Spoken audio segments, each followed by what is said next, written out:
Yeah, right here, so you stay very loose. Is my child too young for the COVID-19 vaccine? Is it safe? Does it work?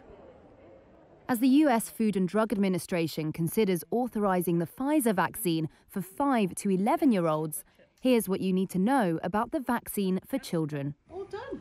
Yay. Very good. When will they roll out? The shots for 5 to 11-year-olds are likely to be available early November.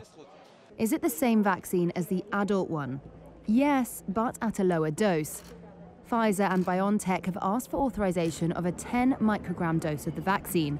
That's a third of the dose size given to people 12 and older.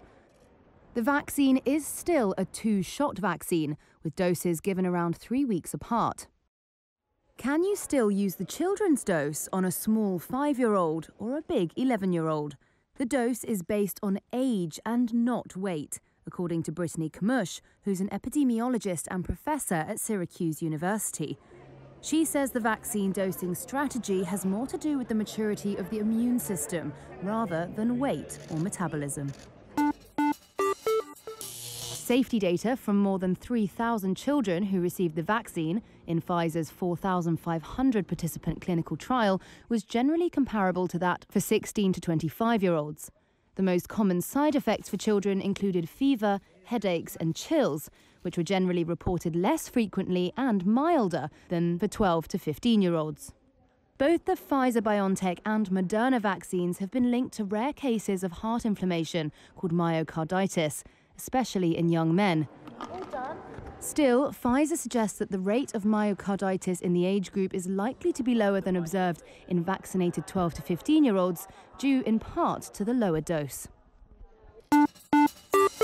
Pfizer and BioNTech said in September that their COVID-19 vaccine induced a robust immune response in the 5 to 11-year-olds in its clinical trial, and that for this age group, the vaccine showed 90.7% efficacy against the disease. But why bother? If children are less likely to get seriously ill from COVID, why bother vaccinating them?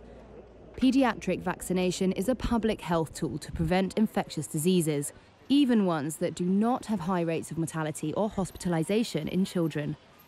Children in the US already receive vaccines for illnesses that have similar or lower levels of related mortality in kids, like hepatitis A, chickenpox, rubella, and rotavirus.